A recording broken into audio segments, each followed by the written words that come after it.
This is the Troll Patrol, live with Justin FREAKIN. Welcome to the Troll Patrol, live, never late, always early. That's exactly right. We're here, special report. We are getting ready in mere moments, the sentencing of killer cop Derek Chauvin for the murder of George Floyd. Let's catch you up. There was a motion this morning. Derek Chauvin's request for a new trial denied hours before sentencing. Derek Chauvin's request for a new trial was denied Friday by Hennepin County Judge Peter Cahill. Attorneys for the former Minneapolis police officer filed the request for new proceedings just 2 weeks after Chauvin was found guilty in the death of George Floyd last year. Now, you guys know the reason why I wanted to carry this. It's not so much newsworthy. I mean, it's newsworthy. I want to see the motherfucker's face. I'm going to take great pleasure in watching his face, just like I took great pleasure in watching his face when the guilty verdict was read. The defense alleged misconduct by the judge, prosecutors, and jurors, saying that it compromised Chauvin's right to a fair trial. They also accused the court of abusing its discretion by refusing to move the trial to another city and not adequately shielding the jury. Cahill denied the motion, stating that Chauvin failed to demonstrate he was deprived of his constitutional right to a fair trial. The judge's decision comes just hours before Chauvin will be sentenced. Proceedings are expected to begin around 1:30 p.m. Central Time or 2:30 p.m. Eastern Time, which is about 8 minutes from now. In April, a jury convicted the ex-officer on 3 counts: unintentional second-degree murder, third-degree murder, and second-degree manslaughter. Under Minnesota law, Chauvin will be sentenced for only the most serious offense. Chauvin waived his right to have the jury determine his sentence. So Cahill will be, and that's probably a bad decision on his part. So Cahill will be responsible for making the determination. The prosecutors have requested a sentence of 30 years in prison. So we do have the live shot up. Here is what it looks like in the courtroom. The proceedings will begin in the next few minutes. We're on the Washington Post right now. They had coverage. And government officials. Okay, so they do have somebody talking right now. Let's drop in on Washington Post coverage. Tension has been reduced significantly, and now it's just sort of a wait and see mode to see what exactly the judge is going to say. All right, Tolu Olorunipa reporting live. Great seal, not glorious. The great seal of the state of Minneapolis, or the state of Minneapolis. Goddamn, listen to me. The great seal of the state of Minnesota. We'll be with you if there are any breaks during that sentencing, and then we'll be with you on the back end with you guys might have a little echo to talk about what we learned today, what the I always turn my surround sound off, but sometimes I forget. George Floyd. Mary Beth, let's go to you to remind us what's at stake here today as the sentencing hearing. That's a good question. Apparently the family of George Floyd will be giving impact statements. I don't know if Chauvin will say anything on his behalf. Probably not in his best interest. And since it's a jury, since it's the judge making the decision and not the jury, it probably isn't in his best interest to do so. Remember that his job is to give a sentence, a fair and lawful sentence. He's deciding on what the law is. The jury already decided what the facts of the case are. Now he's deciding what the law is.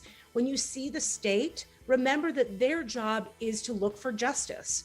That's the job of the U.S. government. So I wouldn't doubt that the judge picks, 14, 15 years, whatever.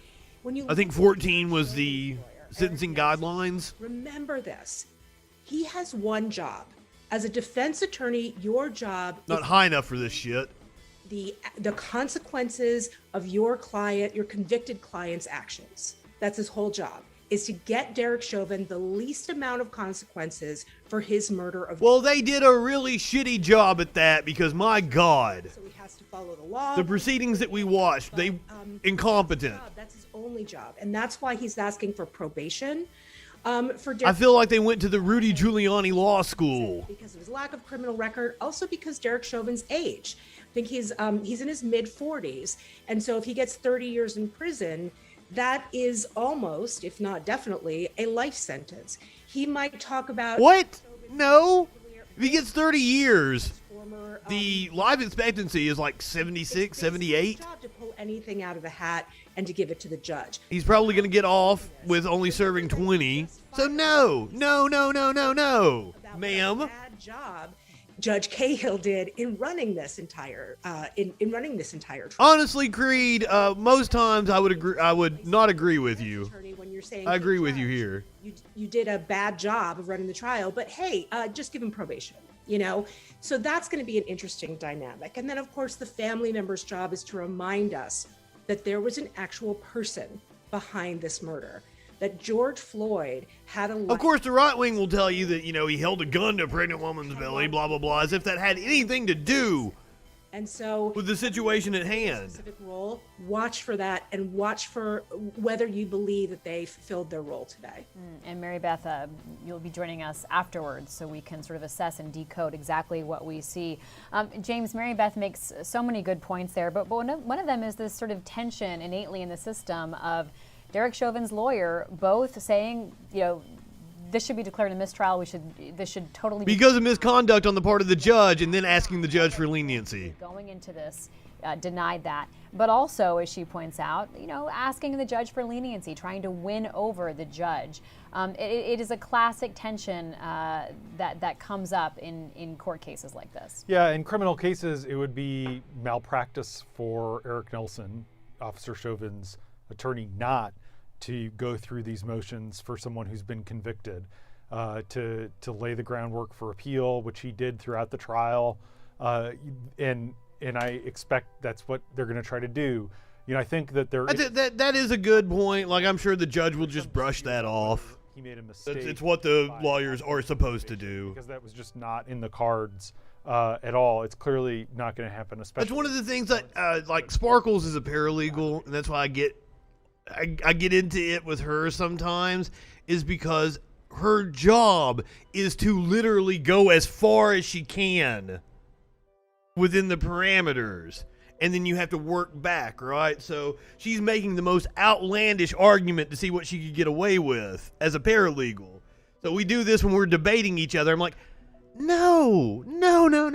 Well, I would have to do it if I was in court to see how far I can take it. I understand that. And I think the judge would understand that as well. He is a former prosecutor, but he also is someone who's going to appreciate the things that Mary Beth just laid out, which are that he has no prior criminal history, all of that. What? No prior criminal history? The motherfucker was committing tax fraud. He's not been convicted of it. I mean, I understand that's what he means when he says no prior criminal history. The motherfucker was a criminal. Not thinking about it. Numerous complaints while he was a cop, too. Most lenient sentence possible that is also realistic. And Rhonda, one of the big questions today, as we've been talking about, is whether or not Derek Chauvin will choose to speak today, to do anything from try to justify his actions or show remorse.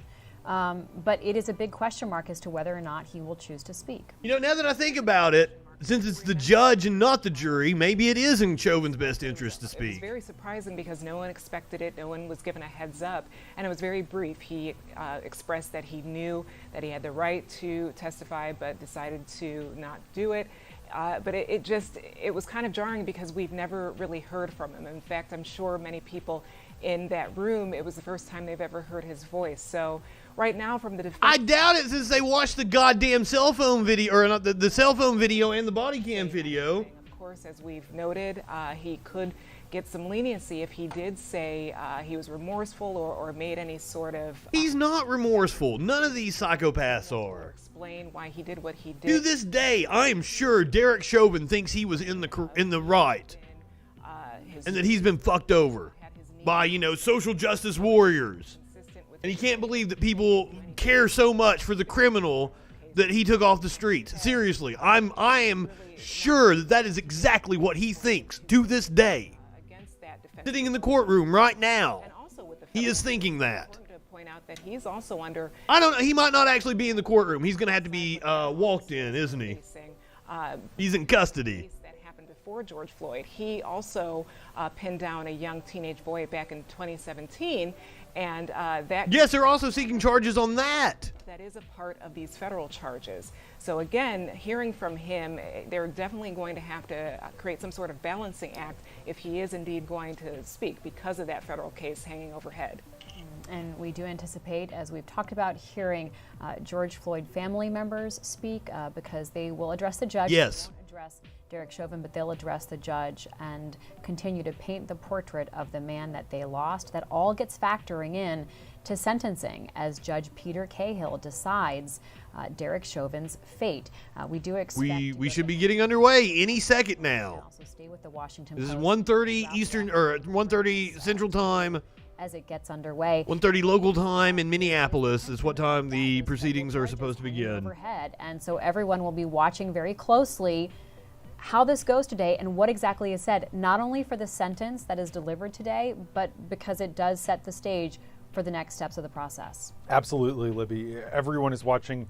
The three other officers are watching closely to see what the sentence is because that will impact them in all likelihood as well. And the city of Minneapolis is watching. We And if they come down with a 30-year sentence, which I don't think the judge will, with someone this afternoon, it'll be in the 10-15 year range. Today, if the judge was to hand down a 30-year sentence, I would say the other cops plead out. Feeling that this sentence isn't harsh enough. Whatever deal that they can take, they'll take. Mary Beth Albright, anything else that you want us to pay close attention to? We're going to. Looks like here we go. To the courtroom, I see Judge Cahill preparing to speak. Smoke them if you got them, bitches. For the court of the state of Minnesota versus Derek Michael Chauvin, District Court file numbers. Wish we could be smoking a pig right now. 12646 matters on for sentencing. Counsel note. Let's get ready to rumble. On behalf of the state. How was that for Michael Buffer? Jerry Blackwell from the state of Minnesota. Good afternoon, Your Honor. Steve Swisher on behalf of the state of Minnesota. Your Honor, Keith Ellison, Attorney General on behalf of the state of Minnesota. And for the defense. Good afternoon, Your Honor. Eric Nelson and Amy Voss appearing on behalf of Mr. Chauvin. Chauvin sporting a new haircut, it looks. Under somewhat modified COVID restrictions, so we are asking that everyone keep their masks on unless they are speaking. I'll ask for people who are Looks like he's gone skinhead, which would make sense if he's in prison. And use the microphones, and please to remove your mask so that we can hear you clearly. Yep. And also to He's got the close shave going on right now. I absolutely, the motherfucker is appealing to the white supremacists in prison. Mr. Blackwell, you may proceed with They're the ones protecting his ass. Your Honor, we have 4 victim impact statements. We will start with the 7-year-old daughter of George Floyd, Gianna Floyd, who will present hers by. Oh, God, this is going to be hard. Fuck.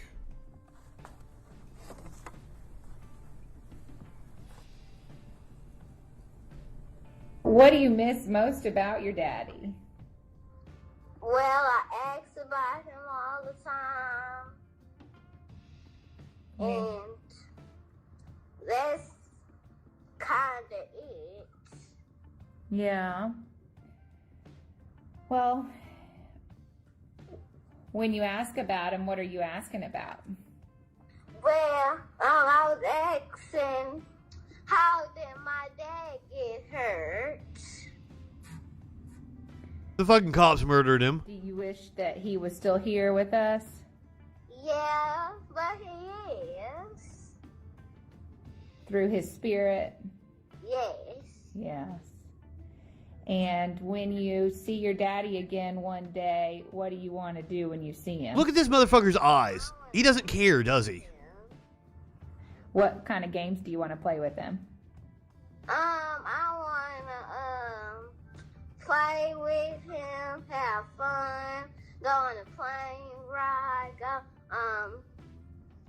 and that's it. Yeah. Would you? We used to have dinner meals every single night before we went to bed. My daddy always used to help me brush my teeth. Oh. Do you miss him helping brush your teeth? Yes. How do you hope that the world remembers him? Well, they helped him because those mean people did something to him. Yeah. If you could say anything to your daddy right now, what would it be? It would be, I miss you and I love you. All right. Thank you, Gianna. I really appreciate you answering questions today. Poor kid.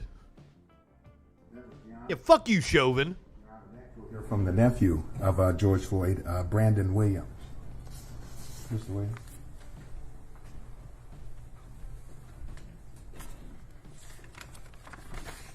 If you could begin by giving us your full name and spelling each of your names. Brandon Williams, Brandon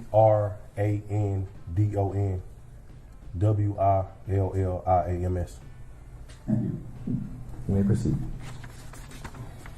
On Monday, May 25th, 2020, George Perry Floyd Jr. was murdered by Derek Chauvin in a malicious and insidious display of hate and abuse of power. Chauvin killed George. Hate and abuse of power. Absolutely. But he also displayed a total lack of consideration for human life as he did so. You saw it, I saw it. A disregard for the law, a disregard for the fact that we live in a society. I stand there before you tasked with the duty of expressing how George's death has impacted me personally and the rest of our family. As I racked my brain and thought about what I could say today, I came to this conclusion. It is humanly impossible for me to stand here and convey or articulate the right words that would capture all that we are feeling and what we have felt over this period. So please bear with me as I attempt the impossible. The sudden murder of George has forever traumatized us. You may see us cry, but the full extent of our pain and trauma will never be seen with the naked eye. The heartbreak and hurt goes far beyond any number of tears we could ever cry. Words simply cannot express the pain, anguish, and suffering that our family and friends have endured since George's murder. It has been truly unimaginable, but not as nearly unimaginable as the defendant's decision to take the life of a human being with no regard for the effect it may have on others. Although Chauvin will be sentenced today and spend time in prison, he will have the luxury of seeing his family again, talking to them, and he will likely get to spend time with them upon his release. Yep. These are all luxuries that my young cousin Gianna were robbed of when Chauvin made the act. Upon his release, he's probably never going to see the light of day between the federal charges for the other abuse of power, the civil rights violation, between the tax evasion charges. He's never going to see the light of day. To simply say I love you are forever gone. They say time heals all, and while I generally believe that saying, it's challenging to do so given these unfathomable set of circumstances. Before I conclude, I must highlight a few things. George's murder, this trial, and everything in between has been tragic and devastating. Our family is forever broken, and one thing we cannot get back is George Floyd. It is the request of my family that the maximum penalty for the crime for which the defendant was convicted be imposed. 30 fucking years. 30 fucking years. I wish to express my sincerest gratitude for allowing this opportunity of expression. Thank you. Thank you, sir. I am not an advocate of punitive sentences, except in this case. Except with cops. Except with cops. Let's be as punitive as we possibly can be. Ms. Boswell is well known to the court. Yes. Thank you, Judge. And so, Your Honor, we'll next hear from the brother of George Floyd, Mr. Terrence Floyd.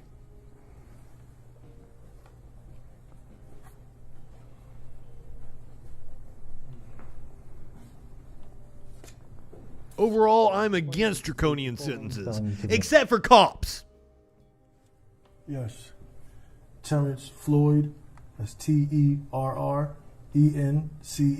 Floyd, Floyd. And not only do I think cops should face the maximum, I think they should face double the maximum.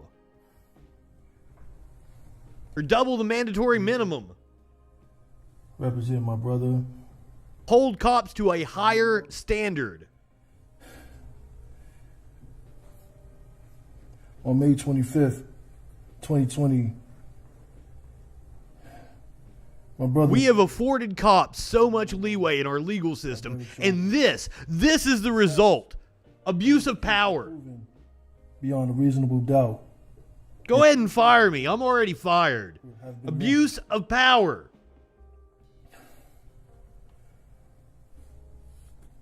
This situation has really affected me and my family. You're fired. Woo! Any family member that has went through this, we are part of a fraternity. Terrence, my heart goes out to you, dude. I see the pain and grief on your face. Damn. Fraternity that you enjoy. As I feel bad, making Ric Flair jokes and wooing over here. Over this last year and months, I actually talked to a few. Did he drop a knee or was it one of those elbows? Or did he do the knee with the roll? I don't remember. I wanted to know from the man himself why. What were you thinking? What was going through your head? I actually thought about it. I almost hopped up and threw my shirt, but this shirt is from my buddy Moose Harris. Look him up on Spotify. Pose no threat. It's his Accountability 2020 shirt that he made after the Why you didn't at least get up? Death of George Floyd. I didn't want to throw it on the floor and drop an elbow on it. Especially while Terrence here is speaking and fucking pouring his heart out.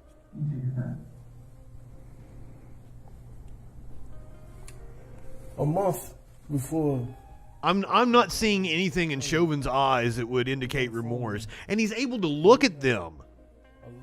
He's looking right at Terrence right now. And as I looked at the video of my niece, the last conversation me and my brother had was he wanted to have play dates. He wanted to plan play dates with Gianna and my daughter. And we started setting it up. That can't happen. And that can't happen because of the man in the inset picture next to you. I still have to explain to her because this is history. This is a case everybody knows about. So she's gonna find out, and I'm gonna have to explain that to her. And I think that's, to me, harder than even just standing here. That I have to talk to my daughter and tell her, about her niece, about her uncle, about the situation. That's basically reliving it all over again, years down the line.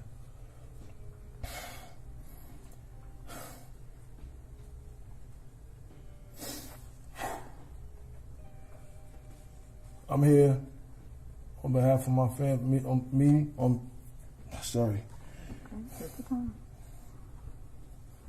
behalf of me and my family, we seek. Yeah, fuck you, Chauvin. Maximum penalty. 30 fucking years. We don't want to see no more slaps on the wrist. We've been through that already. Yep. In my community, in my culture, we've been through that already. Smacked on the wrist. No. No, your culture hasn't received the smack on the wrist, sir. There wouldn't be no case. It would have been open and shut. We'd have been under the jail. Yep. For murdering somebody. The hypocrisy is astounding. We asked for that same penalty for Derek Chauvin. Thank you. Thank you, sir.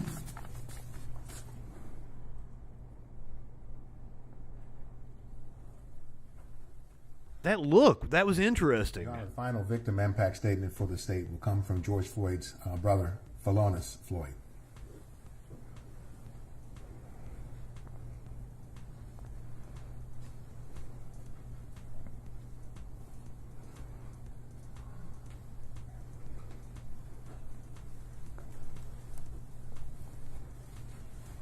And sir, if you could begin by giving us your full name and spell each of your names, and I have permitted you to use your phone because you have notes on it, is that correct? Yes, sir. All right, and you may proceed when you're ready. Giving us your full name first. Philonise Floyd, spelled Philonise. What up, Phil? Floyd, Floyd. And you may proceed.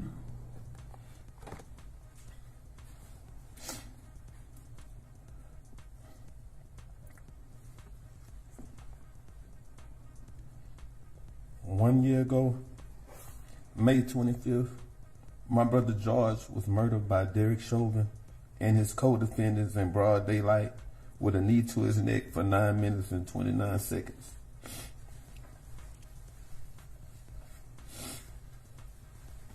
Now remember when they're all saying May 25th, but we, the public, didn't know about it until like a month later.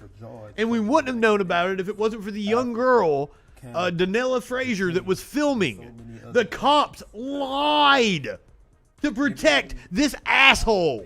For justice to be served, reliving the execution of George while others begged. The department should face some kind of consequence for that.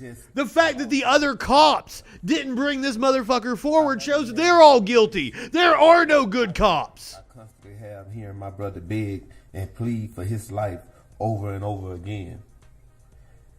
Even saying, they're going to kill me. Please, officer. Screaming for our mom. I have had to sit through each day of Officer Derek Chauvin's trial and watch the video of George dying for hours over and over again. For an entire to be traumatized over and over again. Live George being tortured to death every hour of the day, only taking naps and not knowing what a good night's sleep is anymore. I've been lifting my voice tirelessly every day so that George's death will not be in vain. Honorable Judge Peter K. Hill, I thank you for allowing me to share this today. George's life mattered. So my family and I, most of all, my niece, Gianna.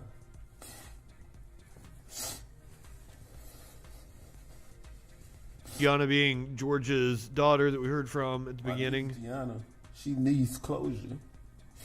I'm asking that you please find it suitable to give Officer Chauvin the maximum sentence possible. 30 fucking years. He has been found guilty for.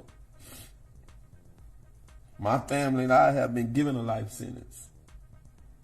We will never be able to get George back. Daddies are our daughter's first love. He would never be able to walk Gianna down the aisle at her wedding, attend those magical moments of her life like a daddy-daughter dance, sweet 16 party, seeing her out for prom graduations, and she would never be able to have any personal memories with her father. With a smirk on his face and children present, Officer Chauvin... And his stupid-ass sunglasses just sitting on top of his head. Everything about him is just like, oh. George's life. I stand before you today asking... The face is punchable. Help us find closure by giving Chauvin the maximum sentence possible. 30 fucking years. Time consecutively without the possibilities of parole, probation... Unfortunately, that's not going to happen. Thank you. Fortunately, he's facing many other charges and probably won't see daylight ever again. Mr. Frank. Piece of shit. Thank you, Your Honor. Here today, of course, for sentencing, gives us an opportunity to speak about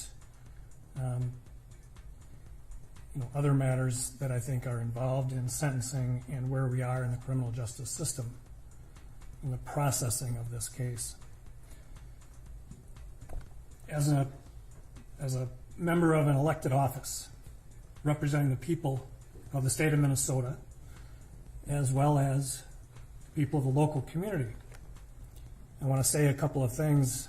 And first of all, I want to really thank some of the police officers in the Minneapolis Police Department who, under great pressure, great stress, and to some extent at peril to their occupations, what they've devoted their life to, I'm sure that the cops that testified against him probably aren't going to be cops much longer. Police officers to, That's the way it tends to work. and honestly, about If they even still are. that is given and received by police officers. Those officers didn't hide behind a blue wall. They came forward. They told this court and those jurors what they knew about training. The blue wall, the blue code. There's fucking colloquial names for cops protecting each other. Would also like to thank members of the Bureau of Criminal Apprehension. You know, those agents get called in, great sacrifice to their personal lives. Whenever things happen, they go. They did that here, and under really extraordinary circumstances, completed a very professional and thorough investigation. You know, conducting interviews is hard enough, but conducting them in the atmosphere of the city following the murder of George Floyd was even more difficult. And they did so, I think, above and beyond the call of duty. And I want to thank them for doing that on behalf of the whole prosecution staff. Your Honor, I want to thank the family, the loved ones, the friends of George Floyd. They have been through so much more than families involved in murder cases. He's right. It's a fraternity you don't want to be part of. And this one being specific, so much more, particularly high profile. And because of security, safety precautions that we've had to take, they have been through a lot. At a time when they try to grieve, like everybody does for the loss of someone, they are going through so much more. And I want to thank them, all of them, the family. The court saw testimony from Philonise Floyd, Courtney Ross. These are people who are trying to deal with their loss, but they have to do it in a very public way and under very trying circumstances through no fault of their own. So I thank them. They have all been models of grace and understanding. And it's really remarkable, quite frankly. I'll, I think, come back to them again in a little bit. Your Honor, we have submitted a sentencing brief. I would incorporate that.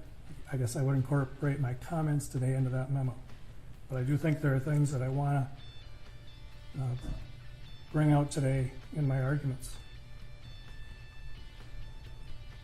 For hundreds of years, the court had discretion in sentencing. It was the trial court's decision on what a sentence should be. The recognition that the trial court sat through the trial, watched the evidence, and saw how it affected people, informed the court's discretion.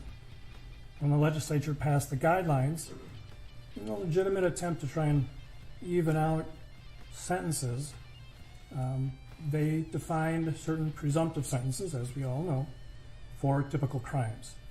For each crime, the typical crime. But they did not remove discretion for sentencing judges. They recognized that nobody is better suited to decide whether this is the typical case represented by that guidelines presumptive sentence, or if there are reasons why this is worse than that. And the guideline still gives this court discretion when there are aggravating factors to give a more serious sentence than what the guidelines presumption calls for. 30 fucking years. We are asking you to do that today. Yes. As this court found, there are 4 aggravating factors that we have identified. They go beyond. Cops love making examples of people. Let's make an example of this cop. Done our homework and found a list. The court made good findings, detailed findings about those factors, and we think they justify a greatly increased sentence. This is not the typical second degree. If there are any law enforcement officers watching this, I want you to be scared to lose your job when you pull me over. I don't want to be scared of you. That's not how it should work. That's not how the relationship between the citizen and the servant works. I want you to be scared of me, not the opposite. Position of trust and authority. And the court specifically found that when Mr. Chauvin was acting as a police officer, he had a position of trust and authority. That is certainly true. We trust police officers. We trust them when we need You shouldn't. call them for help. We trust that they're going to take care of The last person that on this planet you should ever trust is a police officer. We also give them great authority. They lie on arrest reports when they don't need to lie. I don't get it. Force that individuals, Other than the fact that they're pathological. we give them authority to arrest, to detain. And with great power, of course, comes great responsibility. So they're not Where is this responsibility? substantial training. This court saw I haven't seen any cops be held, or very few cops be held responsible for their fucking actions. the other three officers. They're given training on the use of force, the proportional. Once again, I'm sitting in a city with a convicted murderer cop that's still on the payroll. They're given training on de-escalation because we recognize that police officers are called in when people are not having their best day, when people might be affected by mental illness, drug abuse, any number of issues. They're just having a bad day, and they're trained for that. And we send psychopaths And they're taught how to use that with almost unabridged authority. They're taught. And then we act surprised at the results. We act surprised that the cops shoot almost 1,000 people every fucking year in this country. Being a police officer is a difficult job. We ask a lot of them. It's a profession, there's no doubt about it. But we give them a substantial amount of training. No, we don't. There's a meme going around about, like, if you have more hours in a video game than what it takes to become a cop in any of these states. And everybody does. Disregarding all that training he received and assaulting. We've all got more hours in video games than what it takes to become a cop in any fucking state in this country. One of the things that you heard, Your Honor, and the jurors heard that can really encapsulate. I'm sorry, we're probably going to. I figured it would take about an hour. In your custody is in your care. And it's a real simple mantra. It's a real easy thing to remember. You're going to take custody of somebody, you have to provide care. You have to do it in a caring way. You can't simply disregard their care. Mr. Chauvin abused his position. Well, then you shouldn't employ psychopaths and sociopaths to do the job then. Makes sense to me. You shouldn't discriminate against people with high IQs, as if IQ is a measurement of anything.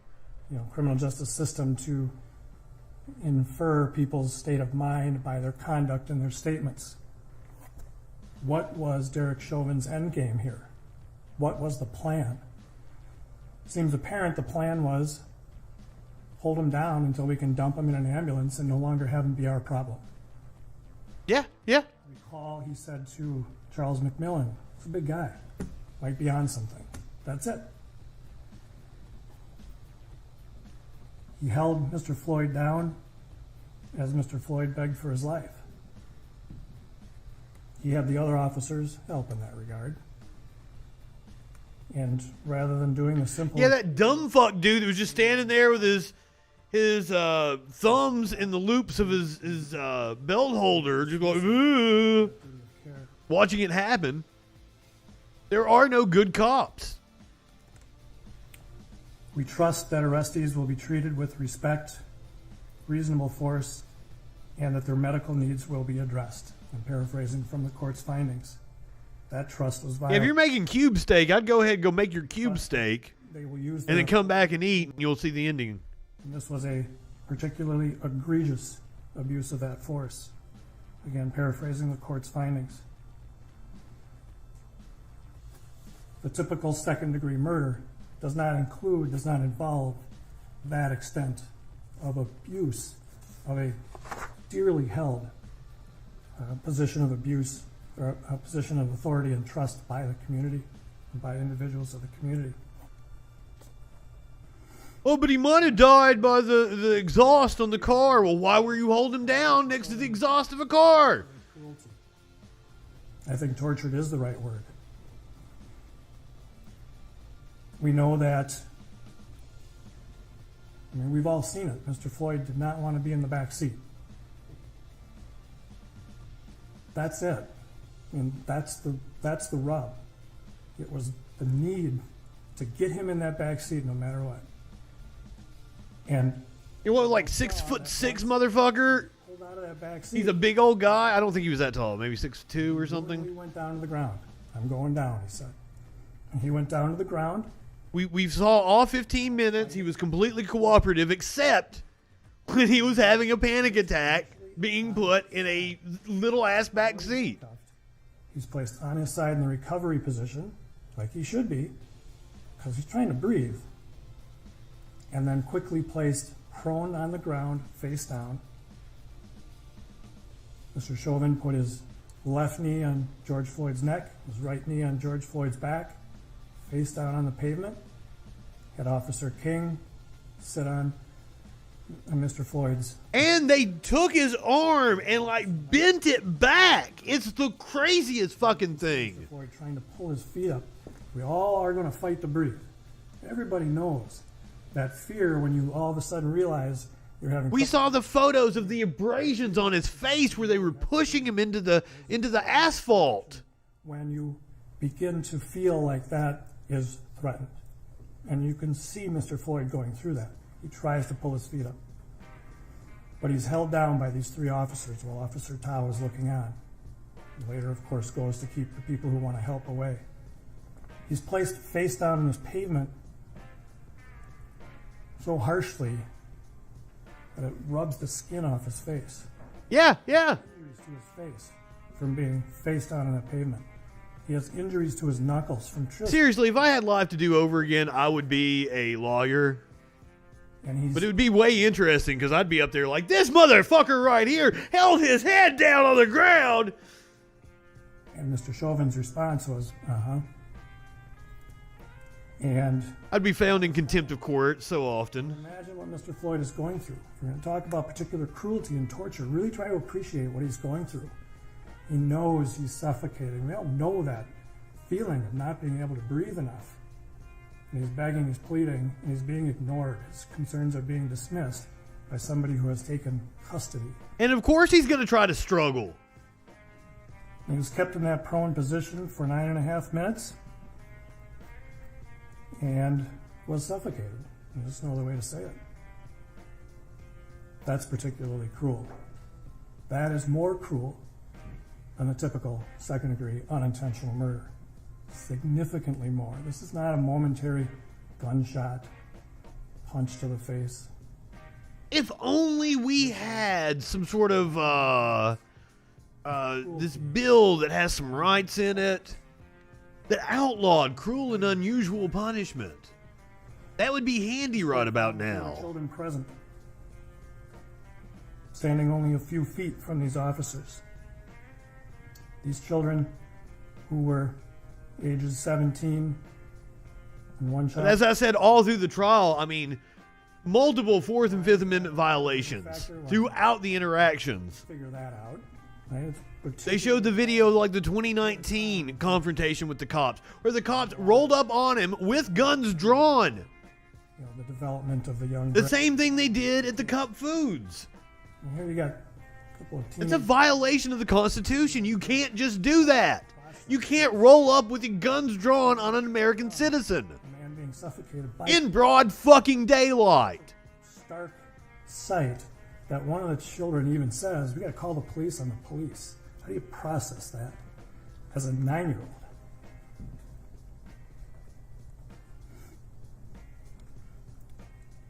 The children were not only present watching a man die.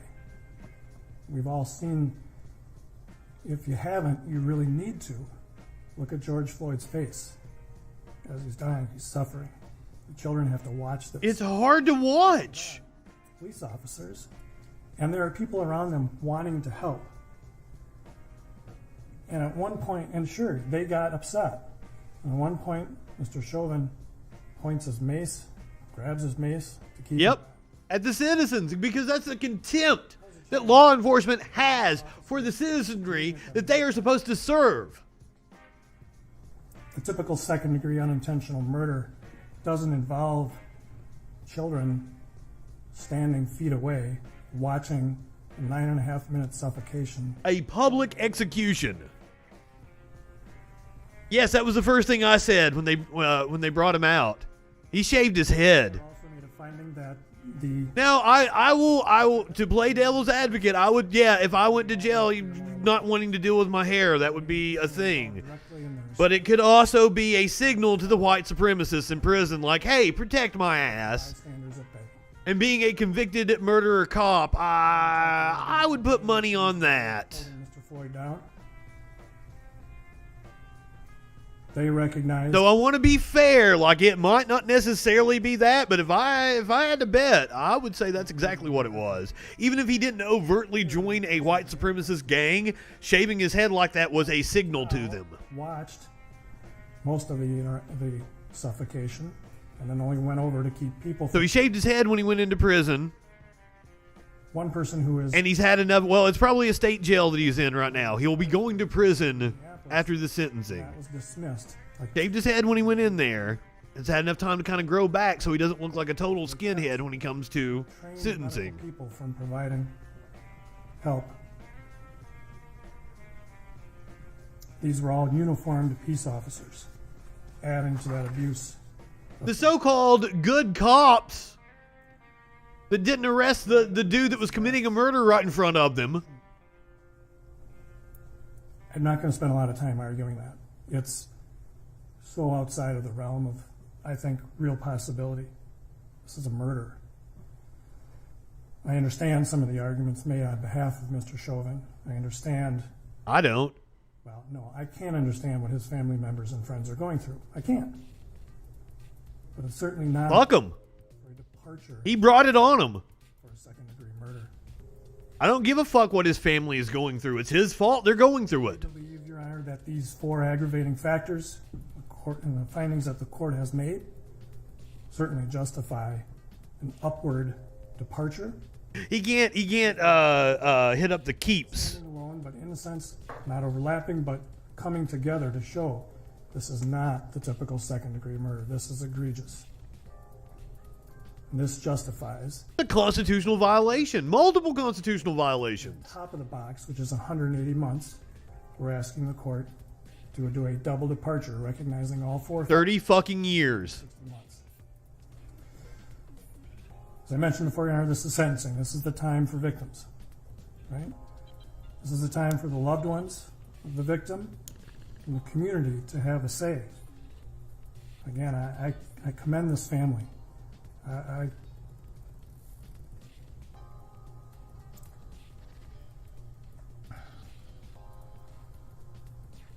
commend all of the loved ones, the friends, the people that have been involved in this case for tolerating and being gracious.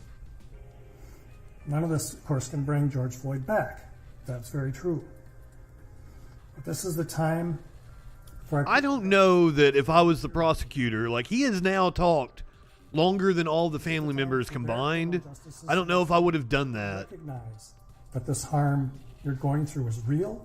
But also, he's appealing to the judge as opposed to the jury. So maybe that plays a factor in that. The severity of this crime. A judge is more likely to listen to the legalese argument. It's time for whereas if it was a jury, you'd want to put more of the focus on the family. And the typical second-degree. Not focus on the family, the James Dobson bullshit, right-wing propaganda, Christian supremacist bullshit.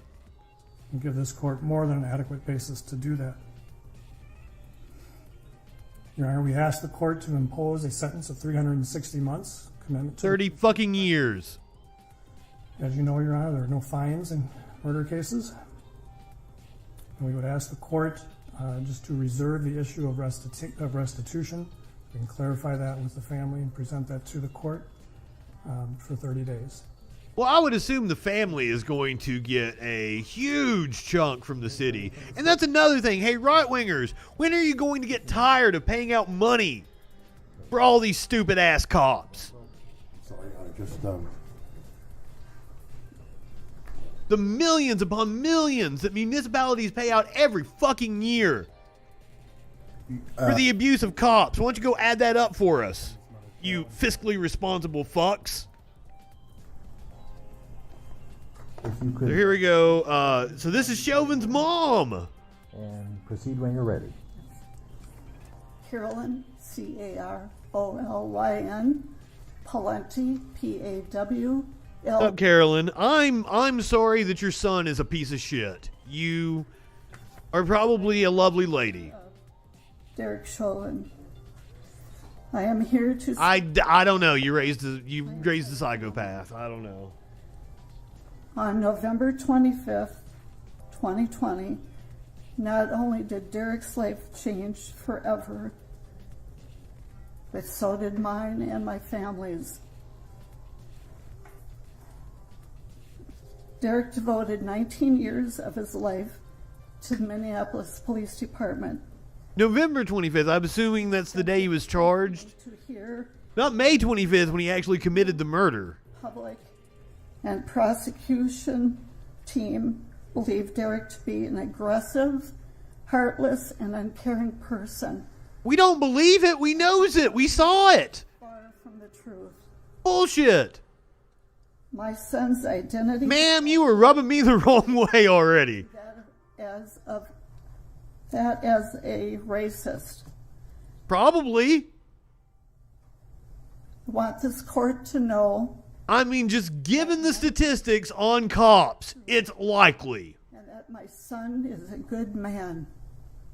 Bullshit. Derek always dedicated. He is a murderer, ma'am.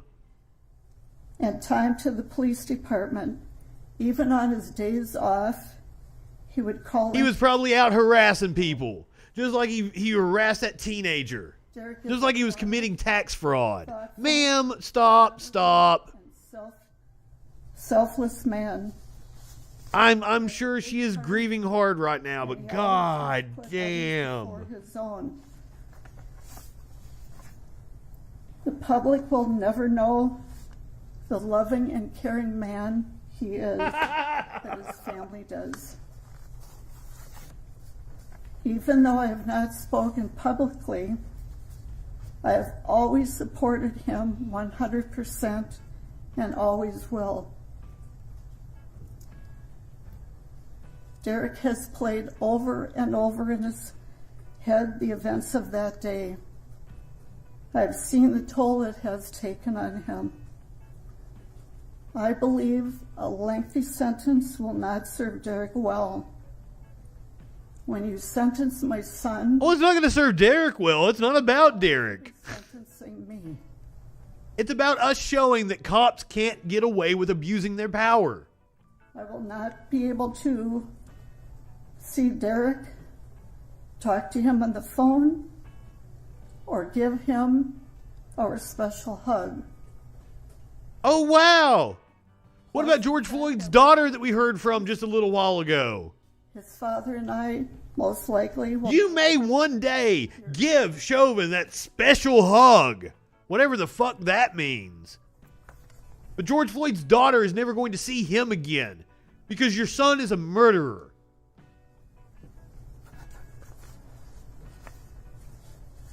Derek. I was trying to show sympathy to her. I thought she was going to get up here and be a sweet old lady, but ugh. And my second is when I was honored to pin your police badge on you. Gag me. To me. Don't stick me with it. Derek, I want you to know. Oh, I love this. Make him cry. Make him cry. Can he feel emotion? I have read numerous letters from people around the world that also believe in your innocence. Yeah, fascists. White supremacists. No matter where you go, where you are. I will always be there to visit you. I promise you I will stay strong, as we talked about, and I want you to do the same for me. Or you're going to have to go visit him at a state penitentiary, and then he'll eventually get transferred to a federal penitentiary, probably. So, I will be here for you when you come home. After the trial on the other charges. Remember, there is no stronger bond or love than a mother's love. One final thought I want you to remember. Anyone that's spending money on the police isn't a left-winger. Now, corporate Democrats love the police because they're in place just to enforce the status quo and the oligarchy. And police in this country are simply for enforcing property rights. They're a tool of the rich to terrorize the poor.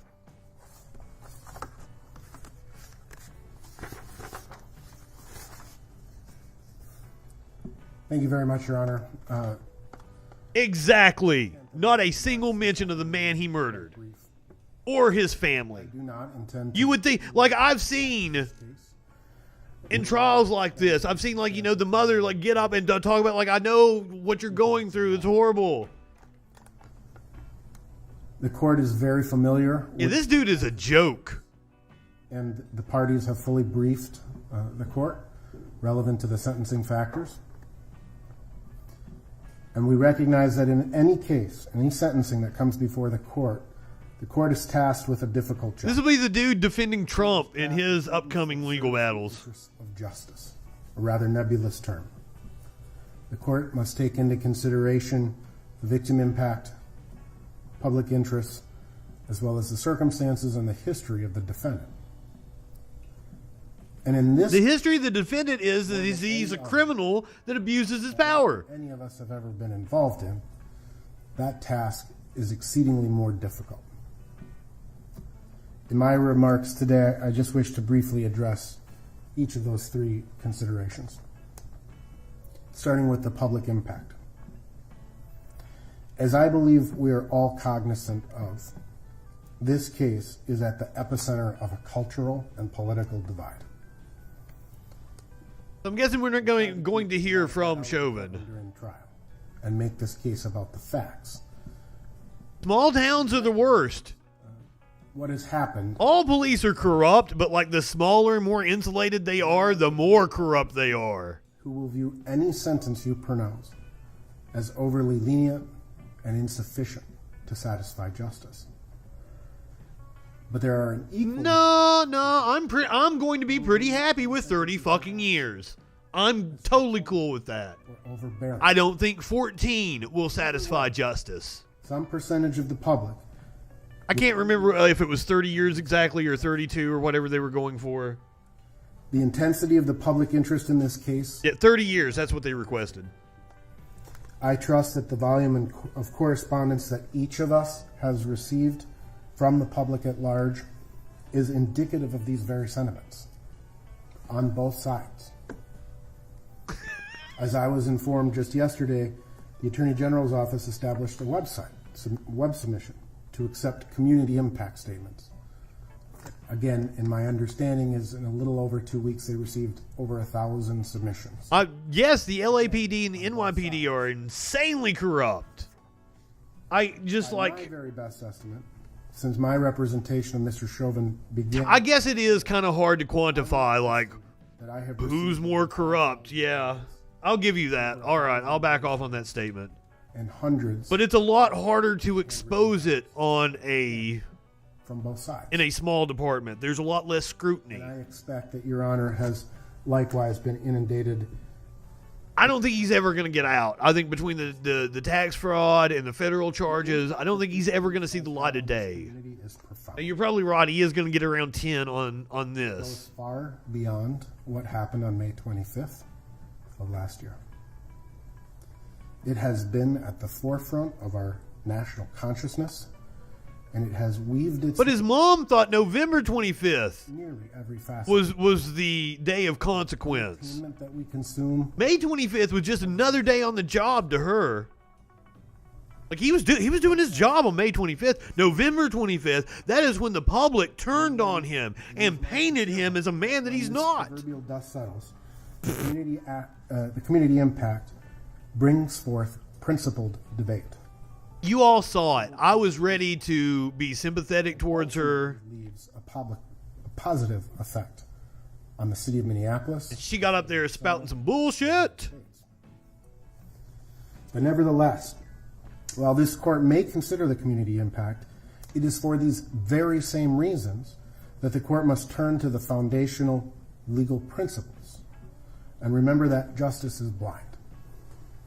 Law is built on reason and I think the community impact is all that matters here. When we're talking about the prosecution of a police officer, its impact on the community is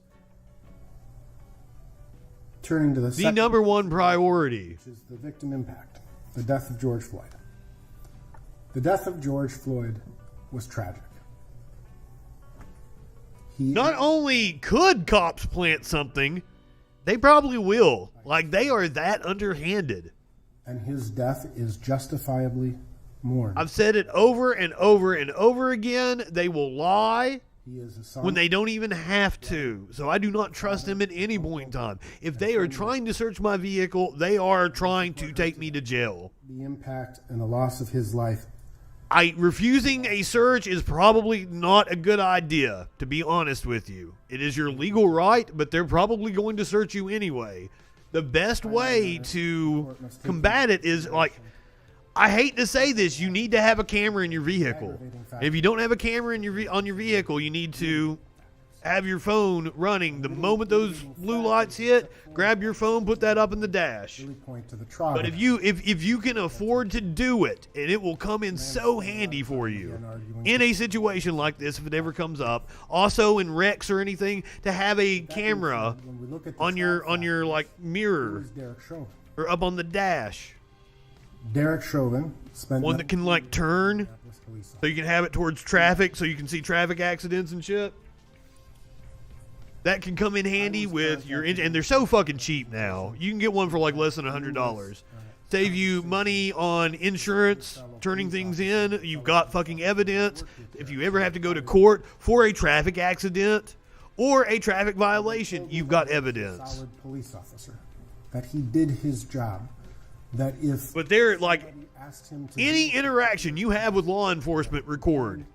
And if you see somebody having an interaction with law enforcement, stop and record them. One of his sergeants told me that it's a community aid thing. I do it when I'm out and about. I see cops have somebody pulled over. Boom. I don't even care if it's just a routine traffic stop. Boom. I'm gonna record you motherfuckers because I don't know what you might pull. Multiple life-saving awards. And if it wasn't for people recording on the sidewalk that day, this motherfucker would have never ever faced consequences for the tax fraud, for the abusing of the teenager. And the statistic. Every city has corrupt cops. Every crop is corrupt. Every single one of them. He was proud to be a Minneapolis police officer. I don't doubt that the cops are the number one drug dealers in like every city. And he too is a son, and a brother, and a father, and a friend. Yeah, I don't have a vehicle at the moment either, so. But if they show up at your house, flip out your phone. Coming into this as a career criminal. They harass you on the street, flip out your phone. 5 points, 4 points.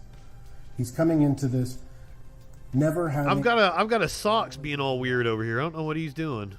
Because he lived an honorable life, and he attempted to live an honorable life. He attempted to live an honorable life, and he murdered somebody in the street. He abused a teenager. He was committing tax fraud. He tried to live an honorable life. What is it Judge Judy says? Don't piss on my leg and tell me it's raining? Numerous conversations that I've had. Socrates, can I help you? His brain is littered with what ifs. What if I just had not agreed to go in that day? What if things had gone differently? What if I never responded to that call? What if? The truth of the matter is, and the end result is what if we had defunded the police and then he couldn't have ever been there to begin with? Guilty of these offenses And the court's consideration should not only be focused on the aggravating factors, but the mitigating factors as well. The Minnesota Sentencing Guidelines Commission was established for a reason. And yes, the court in circumstances like these has discretion to go beyond 30 fucking years, Eric. 30 fucking years.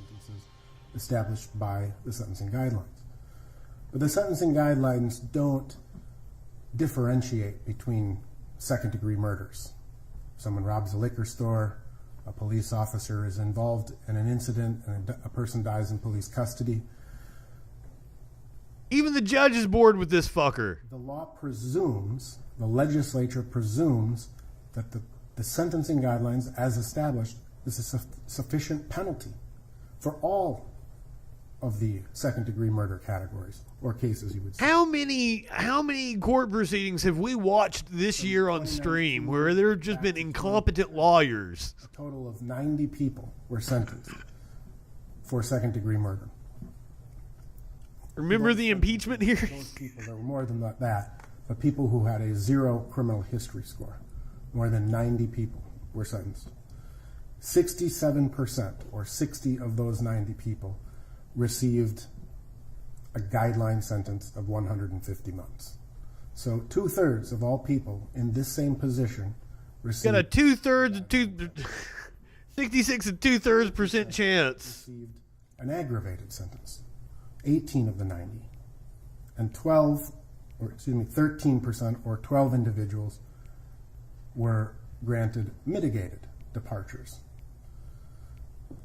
So if the legislature and the intent of the sentencing guidelines is to eliminate sentencing disparity, the law should presume that the guidelines... By the way, I found out the other day, if you get killed by a stranger, like 1/3 of all the killings by a stranger or by a cop, 1/3 of all killings by a stranger or by a cop. That means you've got a 33 and 1/3% chance of getting murdered by the police. This has been an incredibly difficult case for the Floyd family to have to endure. The state of Minnesota.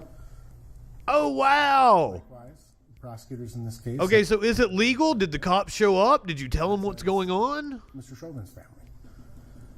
This is Seth Rogen should play him on like a skit. That would be great. Yes, I would assume this is getting ready to wrap up. But it's my hope that the court follows. We're probably here for another 10-15 minutes. Applies the law in like, I mean, the judge is going to take like 10-15. He might even take a recess. Imposes a just sentence. See, yeah, there you go. The defense is wrapped up. Here we go. It's in the judge's hands now. Oh shit! Oh shit! Are we going to hear from him? Oh, fuck! He is going to talk. This is your opportunity if you wish to give any input to this. That's what we all wanted, right? And so I turn it over to you and your attorney. Thank you, Your Honor. At this time, due to some additional legal matters at hand, I'm not okay. give a full formal statement at this time. But very briefly, though, I do want to give my condolences to the Floyd family. There's going to be some other information in the future that would be of interest, and I hope things will give you No. peace of mind. No. Thank you. And I'll note that I did read your comments in the pre-sentence investigation as well. Thanks, Ron. All right, we are going to take a 15-minute recess so that I can complete the sentencing order based on what I've heard today. And let's reconvene at 2:45. We're in recess. All right, there you go. I figured that's what was going to happen. Now, Washington Post is probably going to take back over and do some coverage. The court is now in a brief break. You are watching the sentencing of Derek Chauvin with the newsroom of the Washington Post. I'm Libby Casey. We finally just heard from Derek Chauvin, his opportunity to speak. We didn't hear a lot, though. Let's go to my guests, Rhonda Colvin, Mary Beth Albright, James Homan.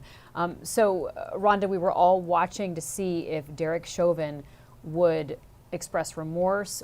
I can imagine that when you do bake it, it does like stink. Where he sort of seemed to indicate that there would be some more information forthcoming. What did you make of his brief appearance there? It seems as if Talks, you're kind of being a bother right now. to strike there with having him say a few words. He did express condolences to the Floyd family, but he did not in any sense take responsibility or apologize for. Good Lord, no, did he not take responsibility? He's like, oh, there's some information that's going to come out soon that's going to exonerate me and give you peace of mind. What a piece of shit. Few brief lines. Talks, dude. There would be more information to come that might be of interest to them. So it does sound like the defense found a way for him to speak and be a part of this hearing. But again, they did not have him say sorry or offer anything further. Rhonda, give us your impressions so far of what we've heard. We have this 15-minute break. We do expect Judge Cahill to come back. And then at that point, we're watching to see what he decides. I assume we expect him to come back. It's his courtroom. I think we're all just thrown back into the entire event, the killing of George Floyd, because we've heard from his family, we've seen their grief. One of his brothers appeared to have some trouble speaking. His brother from New York had trouble speaking and seemed to be getting emotional. Matthew Frank, one of the prosecutors, he also paused a few times in his statements. Hearing from Chauvin's mom made me hate him even more. A lot. So what we've seen so far is that humanizing. Oh, Warlord, I'm sure I went on a hell of a rant when Derek Chauvin's mom talked.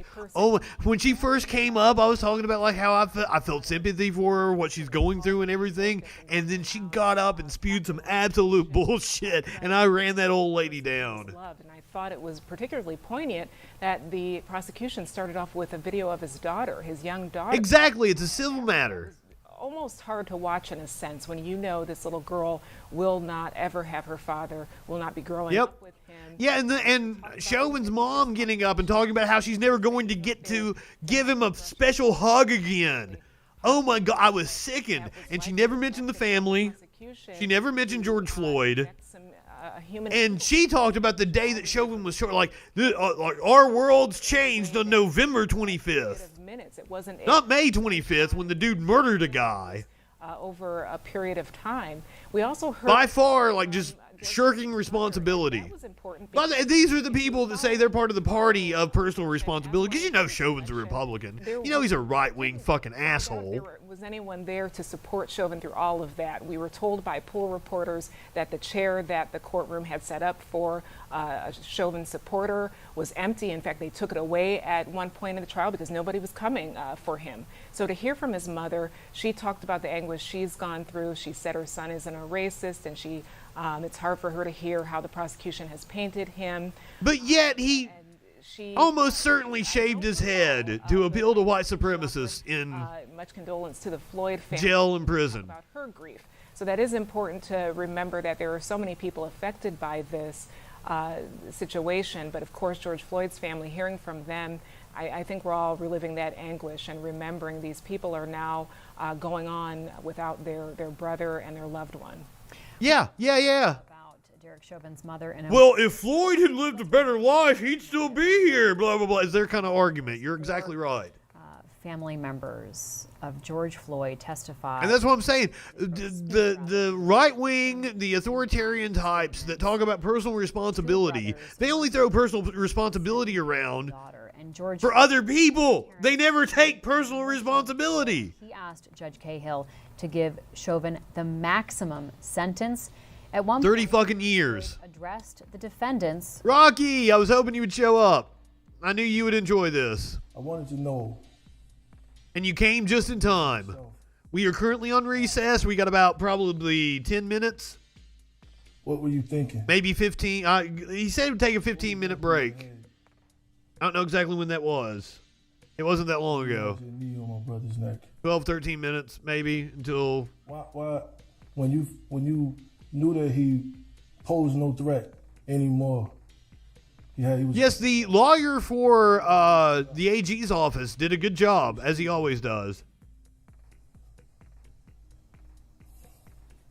RB, we may never know. We can only hope.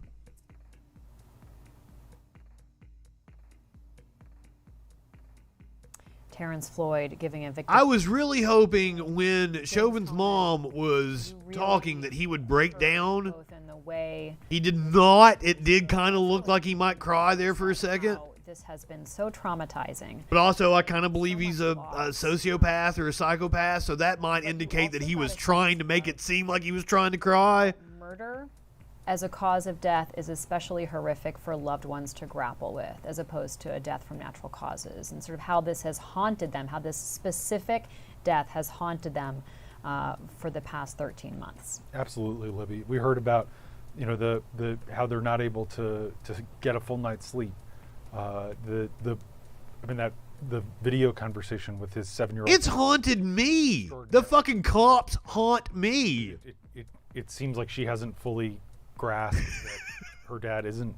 I got angry. Obviously, you saw it on the stream, but I got angry with what she said. And that is part of the healing process, going through the stages of grief. And got up there and shoveled some bullshit. Prosecutor Frank made. I'm not high enough for this shit. This kind of suffering, this coping, would be hard for any. Coping.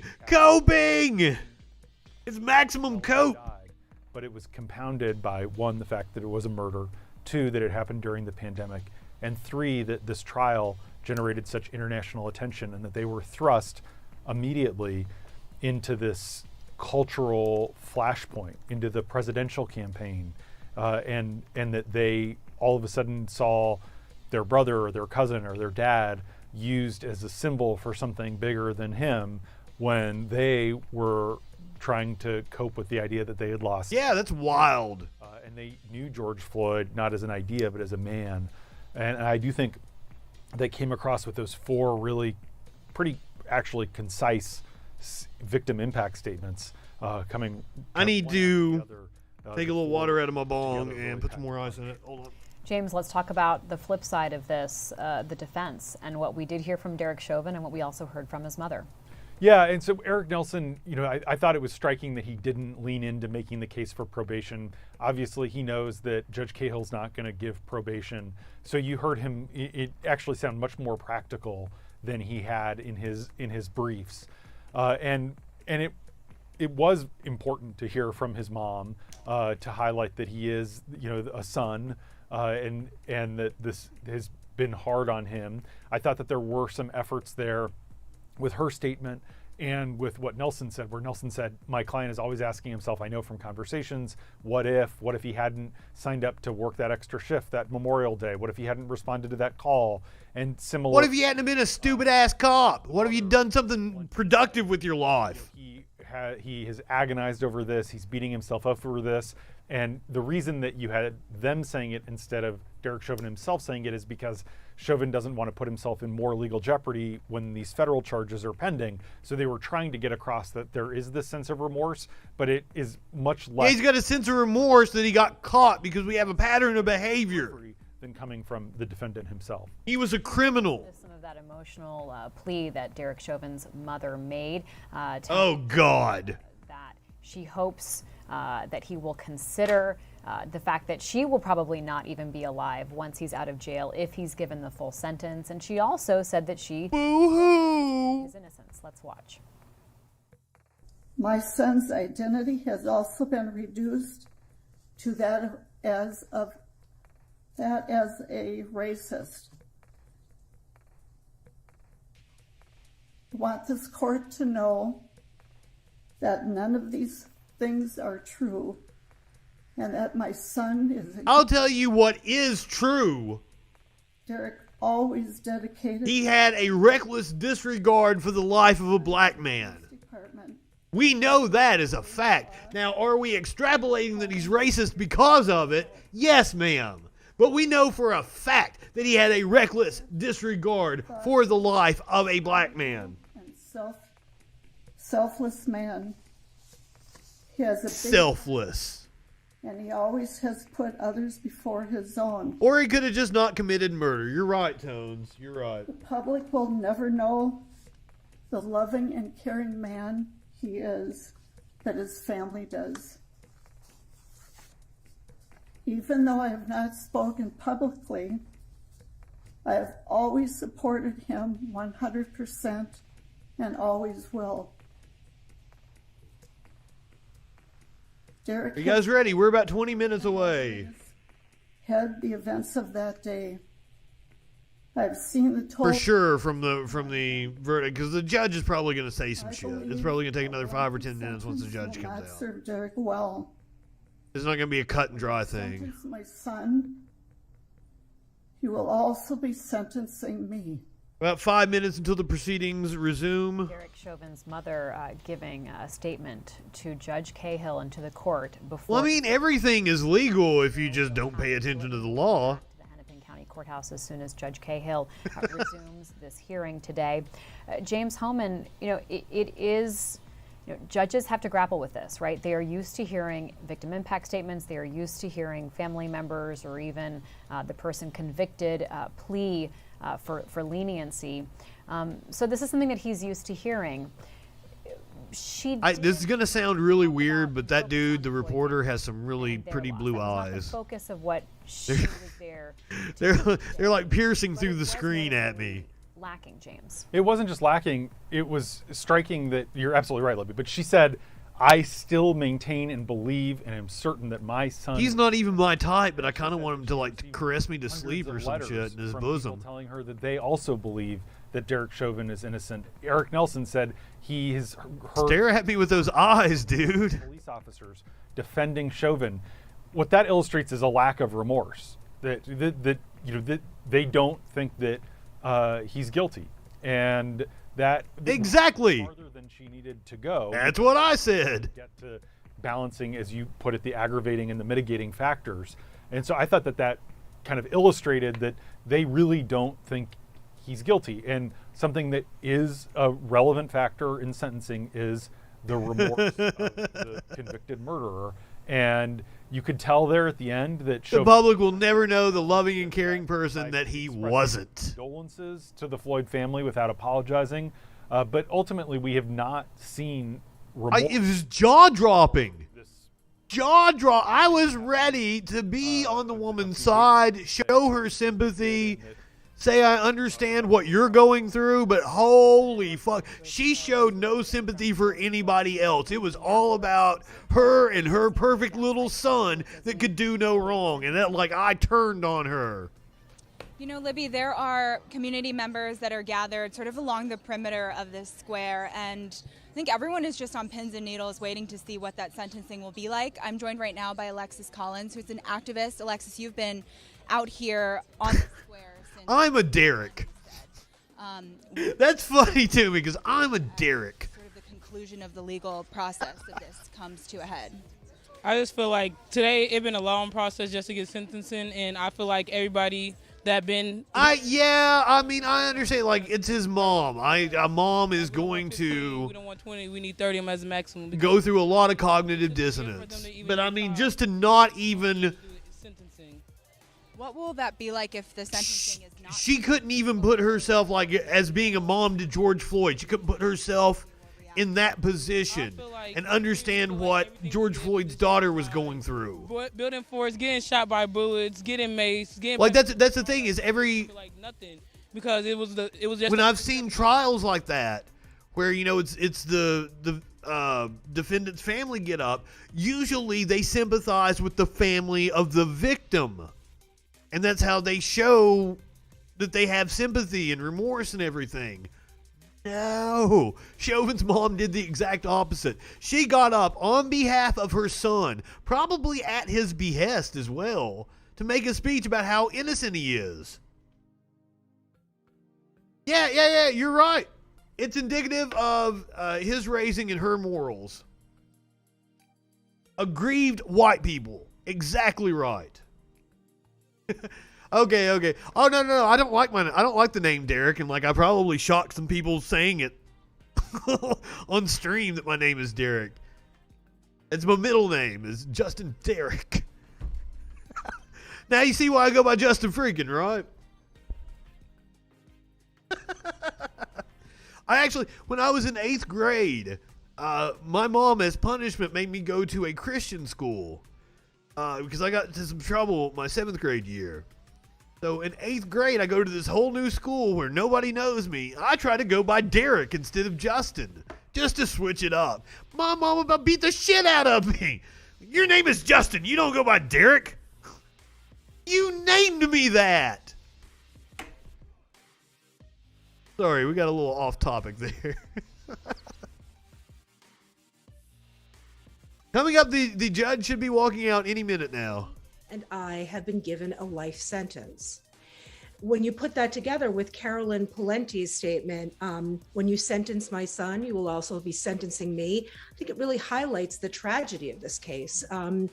There's no winning this case. And so yes, the public. We win when justice is served. The public. That's the win. I don't give a shit about Chauvin and his family. And his contribution to the community prior to him murdering George Floyd.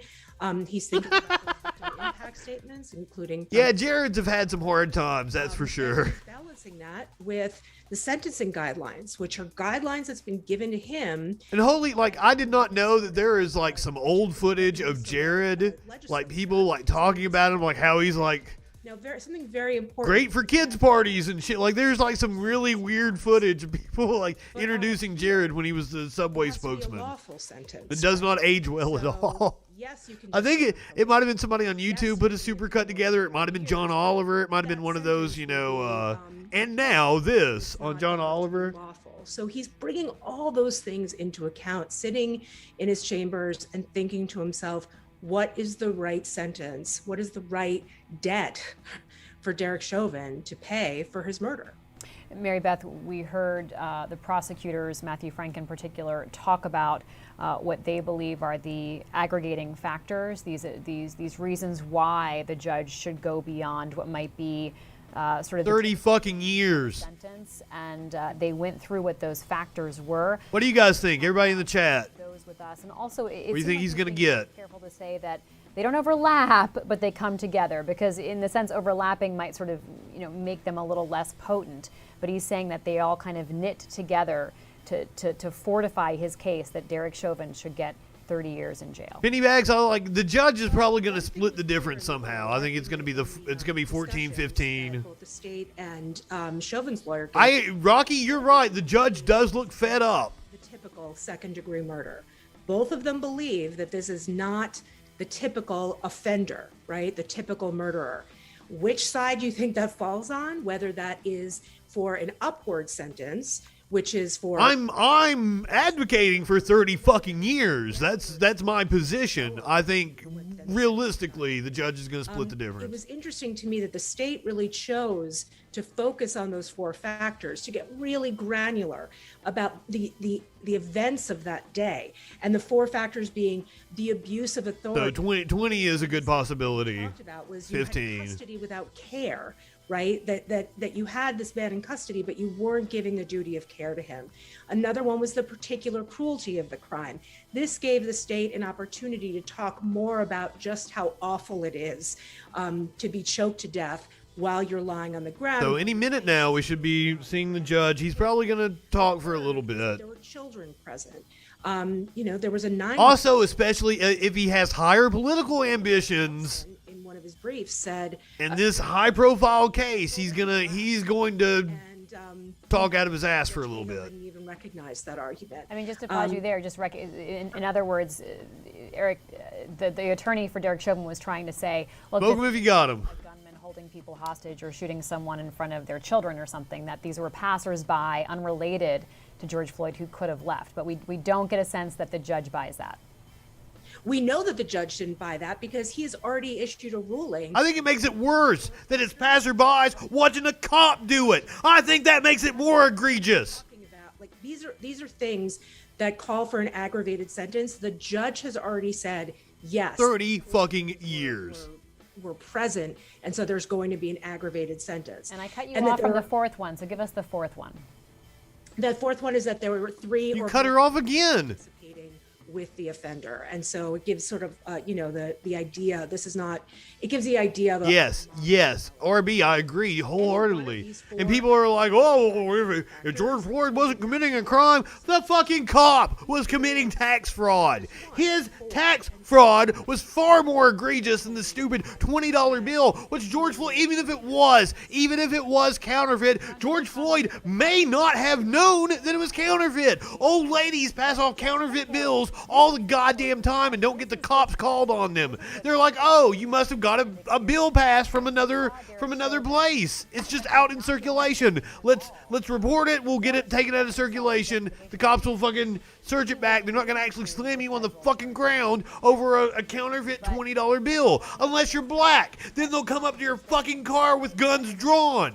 Cahill in any way. Right, and oh, I would love that. Watch the judge come out like, you know what? Let's give him 35. Let's give him 40. That's what he's going to get done in a matter of moments.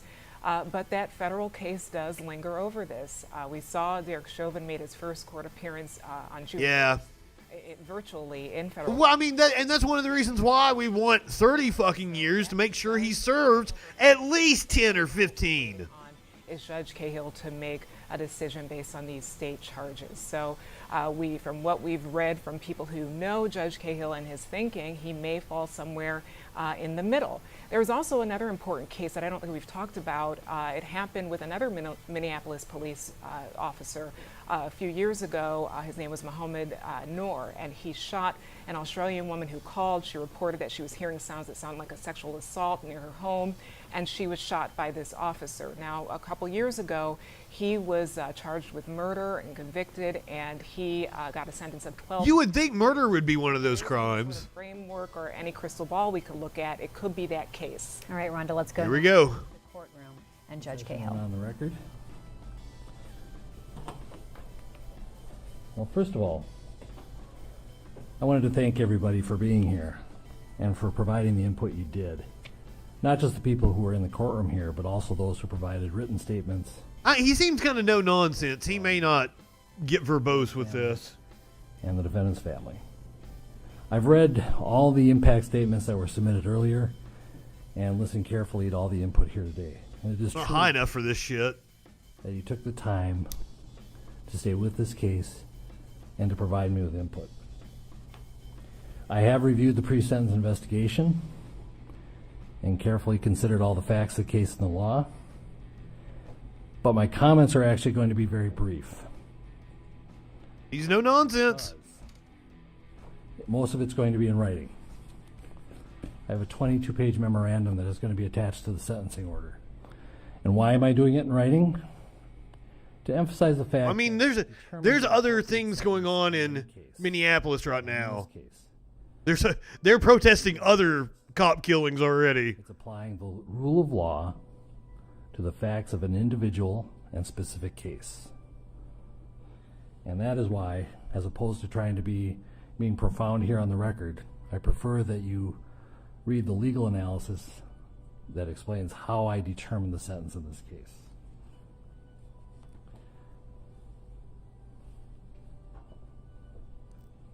What the case is, or what the sentence is not based on, is emotion or sympathy.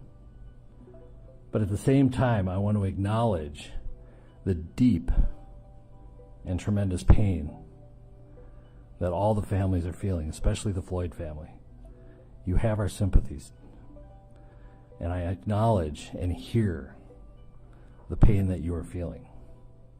I acknowledge the pain not only of those in this courtroom, but the Floyd family who are outside this courtroom and other members of the community.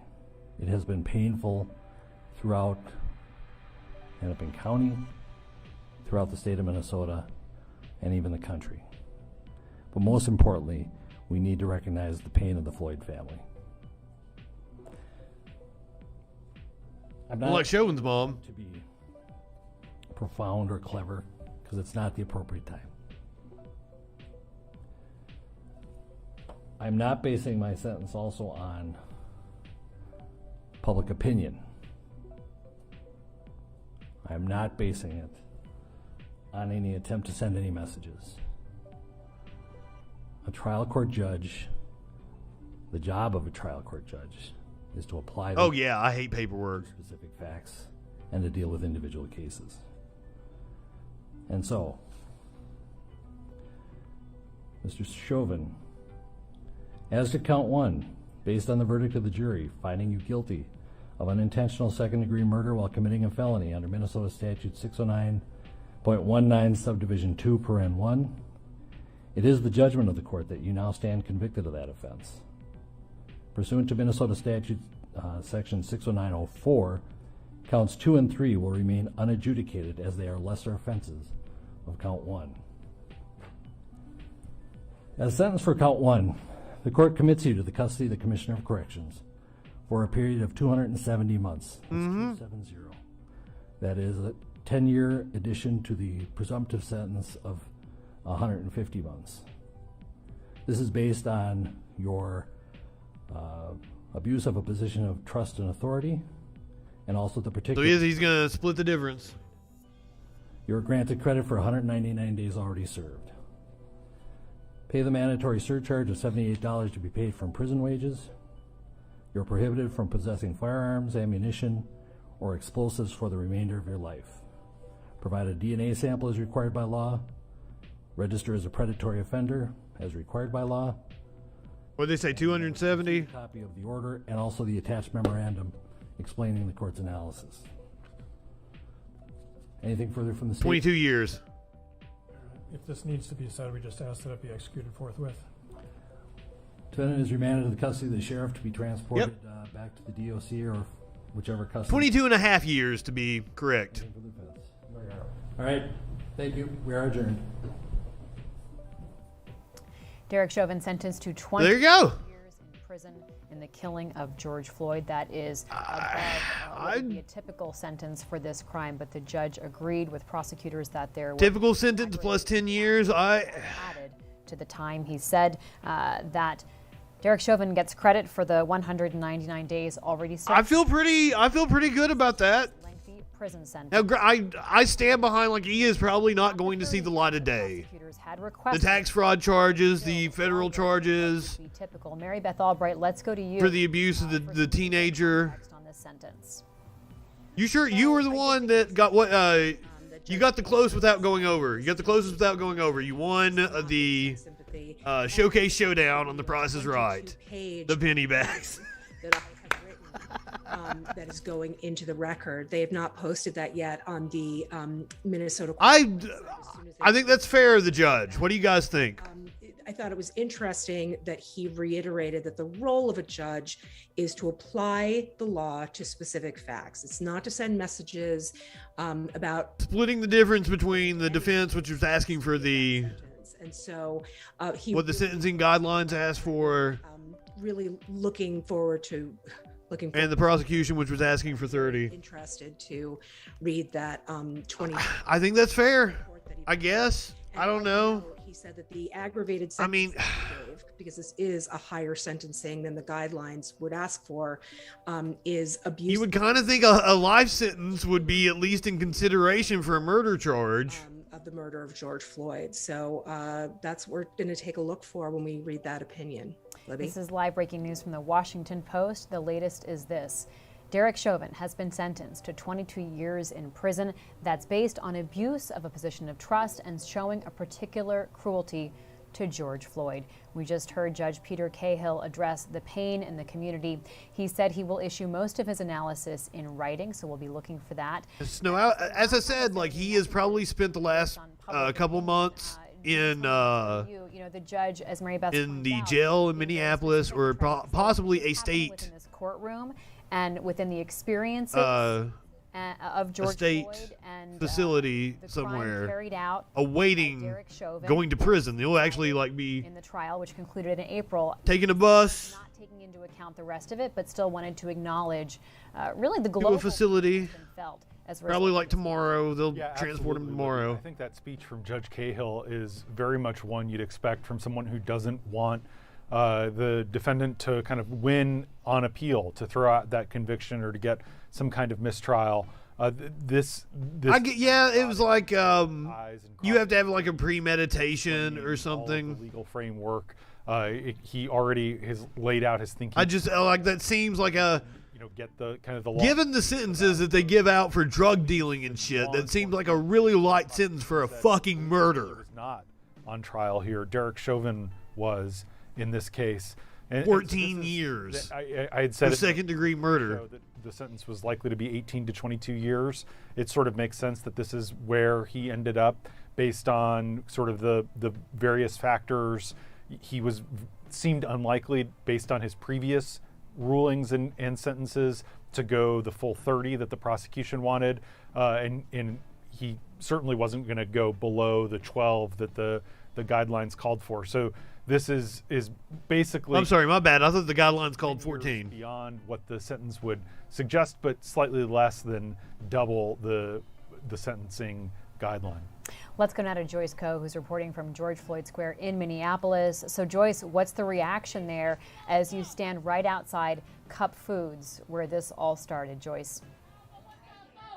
There is a lot of reaction here from basically we are under the gas station, what was the gas station at the time of the incident, and you can just see so many members and activists of the community are really cheering on this moment when it came down that it would be 22 years.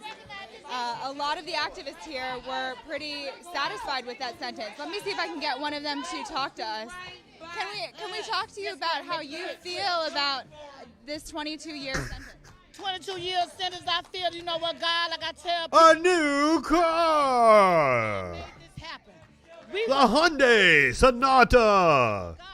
When God say something is yes and amen. I don't listen. I'm like, I haven't watched The Price is Right in years. I couldn't like fucking pull something. It was still Rod Roddy when I was watching The Price is Right. But now feds got to come I don't know who does it for Drew Carey now. Time that he deserved and what he did get. He killed a man blood red at hand and didn't have no sympathy. And you saying that you sorry? Yeah, you sorry because of what you did. Tell it. But in heart, you're not sorry. I heard you guys say there's 3 more. Fucking right. Watching those trials as well. I don't watch the trial. My thing is this. I trust in God and I believe in God. I walk and I talk and I move by God. Hey, you lost me there, ma'am. You had me in the first half, not gonna lie. I'm 6 and 12, 3 and 9. I wouldn't trust God, ma'am. Move, I never wobble. I'm straight. 6 and 9, 3 and 12. If you look on your clock and see what 6 and 12, 3 and 9, it's the quote. I walk out here with I love her. She's awesome. We got 3 more to go, and we're going to get them. Where was she at in the fucking impact statements? So what? God don't make no mistakes. We do. She would have got us 30 fucking years. This street since the start, right? They sheep in the street ever since George Floyd died with just my body. Why? What brought you out here every day? Because a man got murdered. Was a black man. And it's been going on for decades and years for us. Decades and decades and decades. And we're tired. And we let them know that we're standing. I stood out here with just my body, controlling traffic. I'm still doing it right now. You moved the barricades, you did that. I'm still standing out here controlling traffic with my body. My body is people over property. So it's people to take care of the people. We don't care about the property. The property don't mean nothing to us. We are the property. We're the peoples. And we're going to be out here to make sure the peoples are safe. We are sure going to be the peoples are protected. We are going to move the traffic. We're not going to let people sit in their cars and ride by like we monkeys and take pictures. We will not allow that. If you can't park and get out, you will not be out here to take pictures on this square. This is who I am. They made these shirts. I don't make shirts. This is who I am. I am the gatekeeper. I believe in love. I want one. I am the gatekeeper. I believe in unity. Together we stand, divided we fall. God is in control of my life. How does it feel? She keeps bringing it back to God. On George Floyd's neck, just over there, just steps away. I love your passion, though, ma'am. 9 minutes and 29 seconds. We'll be getting 22 years in prison. How does that feel like justice? Is that a morsel of progress? What does that feel? What I want you to know. I would not like it if that lady was pissed at me. Nope. I'd leave town. And I believe in God. And when God is on assignment, we got to believe what God wants for us. We got to get you off that God shit, ma'am. You so cool. It's his will, not man. Man would have gave him Lester. But God said, no, I'm going to give him this. It was already predestinated before it even happened. God already knew what was going to happen. God already knew that he was going to be convicted of all 3. He already knew that. God don't make no mistakes. We make the mistakes, not God. Thank you so much. BJ, I've read the Bible. Standing out here all day. You came to God killed everybody twice because he made a mistake. And you've been walking around with your 6-year-old son, Brandon. What does it feel like? It's truly a blessing to see all these people come. I mean, I would not do it. and to be able to witness his. And you know she freaky. I see United. Yeah, you're talking about God and everything, but she freaky. To come out here with my son, creating history, he can even tell you how he feels, and that's just a blessing. It's awesome that we can all just be out here at peace. And it took all this just to be able to come together. We should never. Her concept, like if you actually sat down and talked to her, her concept of Jesus is probably love and every like. All different color races and everything come together and just unify. I hear what you say. My son here, Brandon. This is Brandon, and we started the day by drawing hearts on the memorial earlier. What Are you saying you think she's not? From your visit here to George Floyd Square? Well, I mean, for us, the same kind of people you do not want pissed at you are the same kind of people who are freaky as fuck. And George died for a lot of us, just like how God did. And just know this: Daddy got you, Mommy got you. Whoa, now, like, I do not endorse that kind of behavior. So you set an example for all the other younger kids your age, and know that God got everything in control. All right? We don't need any more mythology and martyrs and shit. About George, he died, but I want him to give God one more chance to make him alive, and I just love God and Jesus and him. I love everybody. No, do not mythologize this stuff. That's bad. That's bad. No mythologizing. Here, like I said, all morning, this family has been here. Yeah, I trust her. Really just taking in this day as the sentencing. Are you saying you go in without a safe word? Reaction as we get it, Libby. So live there at George Floyd Square. Jeri, why do we need 2 safe words? For the reaction. 22 years. Not what Oh God, there are not enough Mr. Nimbus fucking gifts on the internet yet. 30 years.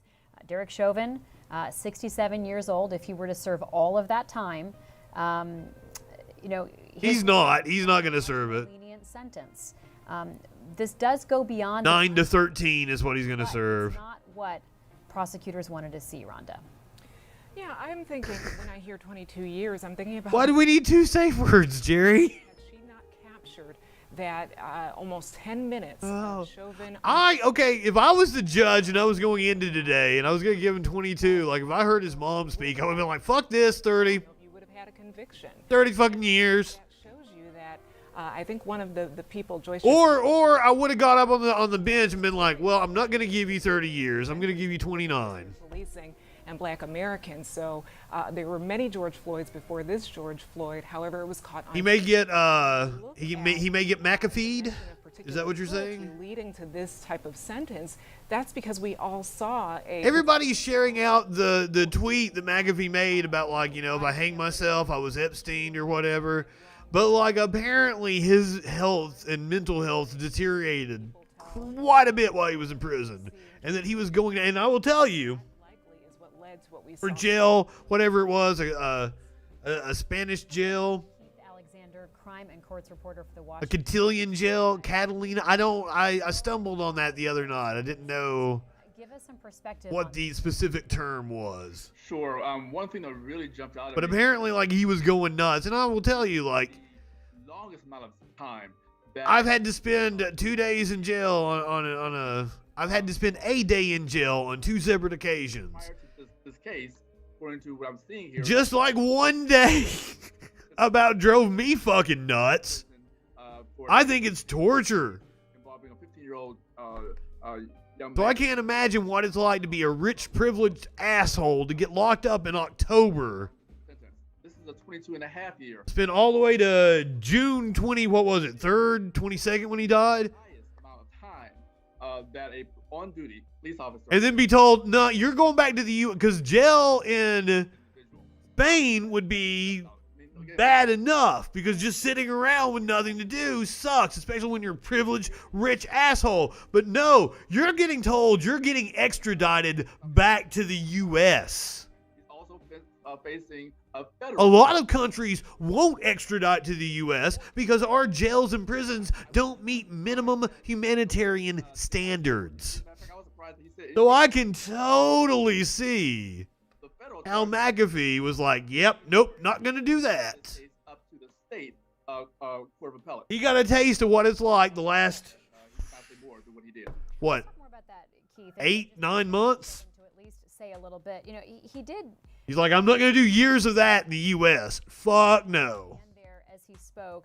He said there is going to be some other information in the future that would be of interest, and I hope things will give you some peace of mind. That's a message that he gave directly. That's one of those things, like a bully loses a fight. But what we do know is that these federal charges are Like, oh, well, I was hurt. Like, you'll find it like, I had a sprained ankle. It wasn't fair.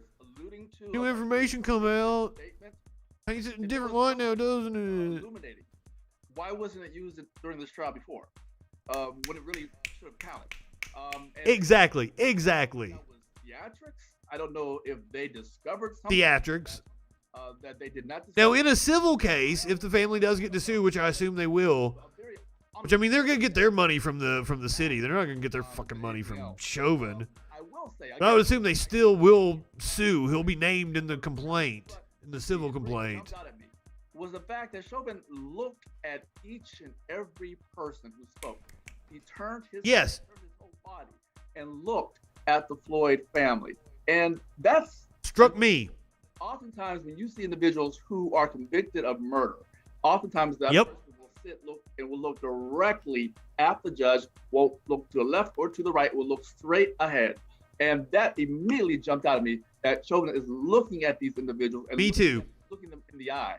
And at one point, I was wondering if any of the Floyd families would turn and look. I'm sure they were instructed not. The United States jails more people than any other country in the world. Not to look at Chauvin, but not per capita. During emotion, the family members will turn and look.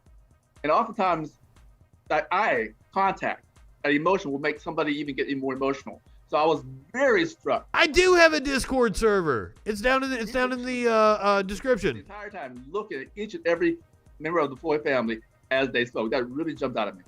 Or in the on Twitch, it's the about there's a picture of it too. Component of this today. Let's go to Mary Beth Albright for more about what's in those pages. And by the way, if you're in my Discord server, I'm sorry, I'm trying to participate more. Thanks, Libby. Yeah, I just took a Warlord and Tones. They're in there. They totally they throw out some fun stories that Judge Cahill put out about the sentencing. And what strikes me as the most interesting is that he has written something with a ton of citations, a ton of case law, and then attached to it is a history of people being sentenced for second-degree murder over the past 10 years. This is this judge was thorough. They've gotten how long of a sentence they've gotten. This judge was doing everything he can to ensure that there was no mistrial declared.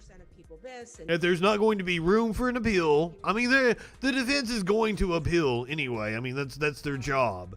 What he's attempting to do is but the judge tried to ironclad everything.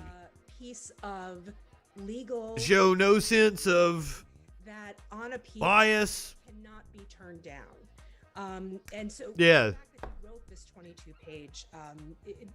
I think it's cool that they have their legal experts on. I'm saying the shit they're saying before they say it. This case is going to be appealed. There's no question. I see that we're going. But this also comes from being in the media for 20 fucking years. Oh, Wild Rocky has appeared in my Discord. Hell fucking yeah. Glad to have you. Let's hear from Keith Ellison. It's difficult to see. Oh no. Oh no! But we'll get that back in just a moment. The Sam Cedar. Oh no! Oh no! His team that prosecuted Derek Chauvin. You could see there he was flanked. Fuck! I wanted to hear from in the courtroom every day throughout that trial process. We'll try to get that feed back up and running because we do want to hear what Attorney General. Yes, I want to hear about it. While we're working on that, though, let's go back to Keith Alexander. Keith, you know. Well, I'm working on finding another feed. Attorney General Ellison, when asked by 60 Minutes about what the judge should be considering, he really focused, Keith, on how the judge would be confining his decision to the law in the courtroom and not taking into account this massive social justice movement that has spread across the country. He really was focused on the law. I think we've got our feedback, so let's go back to the Attorney General now. Chauvin is that he uses his long sentence to reflect on the choices that he made on May 25th, 2020.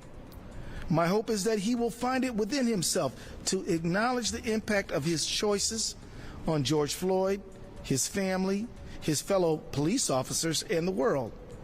My hope is that he takes the time to learn something about the man whose life he took and about the movement that rose up to call for justice in the wake of George Floyd's torture and death. Oh, he's going to sit there and think about how every other fucking cop in history, or almost every other cop in history, has got away with it. Outcome of this case is critically important, but by itself, it's not enough. My hope for our country is that this moment gives us pause and allows us to rededicate ourselves to the real societal change that will move us much further. All right, we've lost that feed again, and we'll continue. Fucking shit! Let's go ABC didn't have it. NBC didn't have it. We had heard prior to this from. Okay, let's see if CBS has it. Of Minnesota, Legislatures in Congress that is still waiting to be passed. If these bills were passed, they would make the deaths at the hands of law enforcement officers less likely, would improve police community relations, would restore trust and therefore cooperation. So we're on CBS now. Officers who want to protect and serve and make everyone safer. Every one of these bills at every level of government is critical for helping our families, our law enforcement officers, communities, and the country heal. Above all, Congress has still not passed the George Floyd Justice and Policing Act. I call on leaders. Goddamn right. To pass the best and strongest version of this bill that can be passed. This motherfucker used to be in Congress, and he was a great congressman. President Biden called on the Congress to pass this bill. It must be. But by God, has he been doing a bang-up job as AG in Minnesota? I'm speaking now to law enforcement leaders. At this historic moment, law enforcement leaders are in a position to finally put in place policy, training, mechanisms, and accountability that can build a police department that people can really trust and rely on. And the elected leaders support and empower. It's such an absurd proposition to me at this point in time. Where there is distrust between community and police, there is less cooperation between community and police. And at a moment where violent crime is spiking across the nation in major cities, we simply cannot afford the distrust. The schism leaves us all a little less safe. But trust and cooperation must be earned. Crime is spiking for other factors that by bringing have nothing to do with, bad policing has something to do with it, yes. I say to those law enforcement leaders, make no mistake, this is something your officers are asking for. In the aftermath of George Floyd's death, 14 Minneapolis Police Department officers signed an open letter condemning Derek Chauvin's actions and embracing the call for reform and change. These 14 officers don't only speak for themselves, they speak for hundreds across the country. These officers and ones like them want you to support officers who treat everyone with dignity and respect. They want you to support officers who are taking risks to speak up and demand that we do better. They want you to hold their colleagues accountable who refuse to serve communities with dignity and respect. Why do officers want accountability? Well, think of the 9-year-old girl wearing a t-shirt that said love across the front, who witnessed George Floyd's murder. Well, just the concept, accountability. Everyone should want accountability. Speaking to her, we live in a society. Whether to trust law enforcement. The damage that Derek Floyd's crime inflicted upon the reputation of officers is undermining the ability for people to trust. Derek Chauvin. He misspoke there. It's not fair to judge all police officers by Derek Chauvin's actions. And there's a Derek Floyd sitting in South Carolina somewhere going like, what the fuck did I do? You just can't heal a dirty wound. And when there's little trust, sadly, there's little safety. When law enforcement leaders take clear steps to build in accountability and prioritize wellness for their officers, they will have the officers' respect, trust between officers and the people they are dedicated to protecting and serving. But therein lies the problem, AG. They wouldn't be able to get away with all the shit they get away with. They like that. They like that. A police officer is not above the law, and George Floyd certainly is not beneath the law. Unfortunately, 22 years is kind of generous in our system, given the circumstances. Including someone operating... I take solace in the fact that he is probably not going to see the light of day because of the federal charges, the tax fraud charges. Visible and swift. All those on top of this, he's not ever going to get out. We need every community member to continue the call for real reform and meaningful change. Peacefully, constructively, but clearly. This is a moment for change, and your call for it is making it happen. This means everyone who wants to live in a society with dignity and respect as core values. We live in a society. Who wants to be safe in their homes and on the street. I said it. Who wants to get the help that they need. Everyone who wants their loved ones to get home safely. This is what we need to do. What will happen if we don't do it? We will slip deeper into a century-long cycle of inaction. We can and we must make another choice. The choice to break the old paradigm and end the cycle of inaction. The choice to act for accountability and justice. The choice to transform ourselves and our country. For the sake of all the lives that have been lost, for the sake of the terrible Fuck yeah, Ellison. that too many families like the Floyds have had to make, and for the sake of the many officers who strive to serve and protect with dignity and honor and high standards, and for the sake of the community. Time is up. It's time to act. We're counting on you. We're counting on each other. Finally, I want to... Time's up, bitches. Extraordinary team of prosecutors. It has been my deepest honor to work with you. You all are the best, and I'm honored to be your colleague. I want to send another strong signal of love and friendship to the Floyd family, who have done so much to uphold the dignity of our community. I want to thank the Hennepin County Attorney's Office and Mike Freeman, who have been side by side with us and have done such a good job, and we appreciate their work. And I want to thank the witnesses who courageously stepped forward for George Floyd on May 25th at risk to themselves and came back. If it wasn't for them, today wouldn't have happened. That guilty verdict wouldn't have happened. Call for justice. That's it. Thank you very much.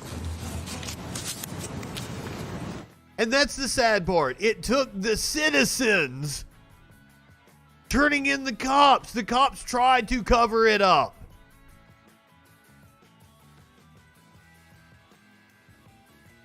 All right, that's going to do it for this special report.